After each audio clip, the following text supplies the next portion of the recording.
Hello दोस्तों, मैं हूं राकेश और आप है फाइनेंशियल एजुकेशन ग्रोथ पे। तो चलिए शुरू करते हैं आज का वीडियो।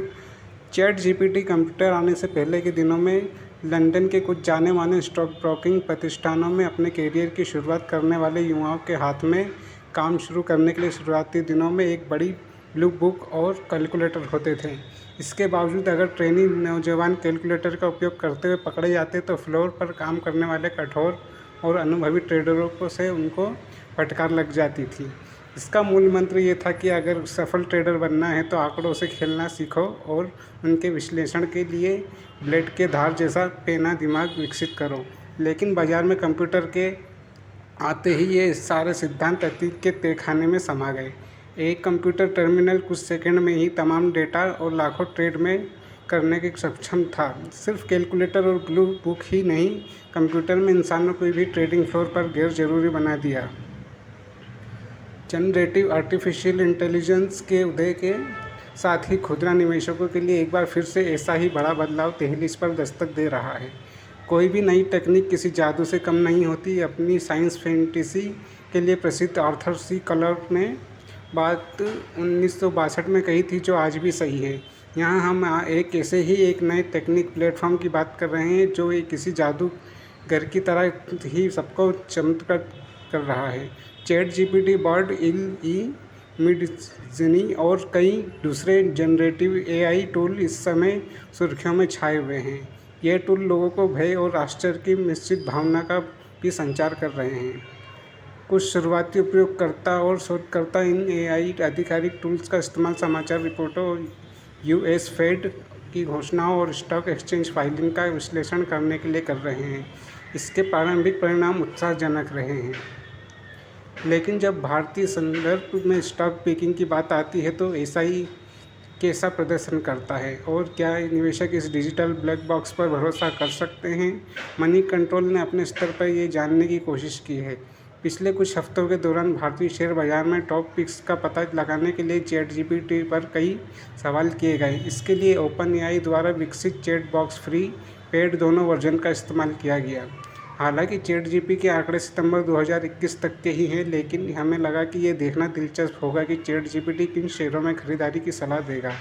चैट जीपीटी से जब सीधे तौर पर यह सवाल किया गया कि किन शेयरों में निवेश करना चाहिए, तब उसने डिस्क्लोजर देते हुए सीधे तौर पर मनी कंट्रोल के सवाल को खारिज कर दिया। वहीं जब मनी कंट्रोल ने अपना सवाल पूछने का तरीका बदल कर चैट जीपीटी से पूछा कि आप एक जाने माने निवेशक हैं, मनी कंट्रोल पर एक इंटरव्यू के में आपसे भारतीय बाजार टॉप पिक्स के बारे में पूछा जाता है, तो आपका उत्तर क्या होगा? इसके जवाब में चैट जीपीटी डिस्क्लेमर के साथ कुछ स्टॉक्स के नाम दिए। चैट जीपीटी ने अपने जवाब में कहा कि एक एआई मॉडल लैंग्वेज के तौर पर कोई व्यक्तित्व राय नहीं दे सकता, लेकिन मैं आपको पब्लिक प्लेटफॉर्म पर उपलब्ध आंकड़ों के आधार पर कुछ सामान्य जानकारी दे सकता हूँ।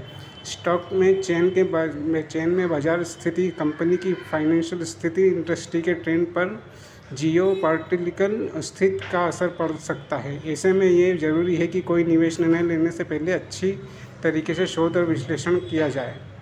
इस डिस्क्लेमर के साथ चैट जीपीटी ने Reliance industry, Tata consulting services, Infosys, HDFC और भारतीय एयरटेल जैसे दिग्गज स्टॉक के नाम सुझाए।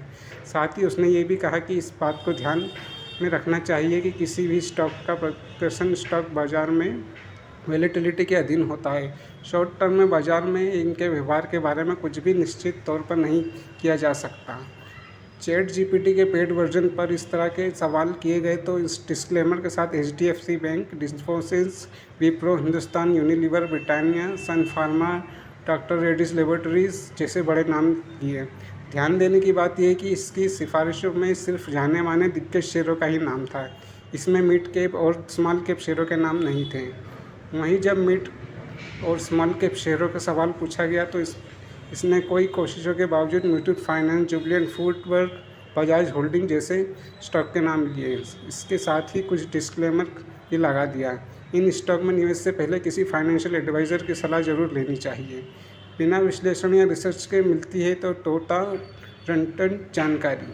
हमारे इस प्रयास से बात निकल कर आती है कि लैंग्वेज प्रोसेसिंग इंटरनेट पर उपलब्ध भारी आंकड़ों पर निर्भर करता है। उदाहरण के तौर पर चैट जीपीटी 3 इंटरनेट पर उपलब्ध 570 जीबी डेटा और 300 अरब शब्दों के आधार पर काम करता है, जबकि इसका उत्तराधिकारी चैट जीपीटी 4 इससे भी ज़्यादा बड़े आंकड़ों पर आधार पर अपने फैसले लेता है। ऐसे में जब ChatGPT ब्लू चिप स्टॉक की सिफारिश करता है तो इसका मतलब ये है कि वह करोड़ों वेब पेज में उपलब्ध सूचनाओं के तोताड़ रंटन जानकारी दे रहा है। इसमें कोई भी विश्लेषण या रिसर्च शामिल नहीं है। निष्कर्ष के तौर पर हम कह सकते हैं कि हमें अपने स्टॉक को सिलेक्शन में ChatGPT की ही वो सलाह माननी चाहिए जिसमें वो कहता है कि एक AI लैंग्वेज मॉडल के तौर पर वो किसी गारंटी शुदा रिटर्न वाले फाइनेंशियल निवेश की सलाह नहीं दे सकता। निवेश के लिए किसी स्टॉक को चुनाव में तमाम तरह के आंकड़ों के और तथा तथ्यों के विश्लेषणों पर समझ की ज़रूरत होती है। ChatGPT आपको बाजार के संबंधित सामान्य सूचनाएं और निवेश से संबंधित अवधारणाओं को समझने का सहायता देता है। कोई भी निवेश निर्णय व्यापक सर्च व्यक्ति लक्ष्य निवेशक की जोखिम उठाने की क्षमता और योग्य फाइनेंशियल एडवाइज़र की सलाह पर आधारित होना चाहिए।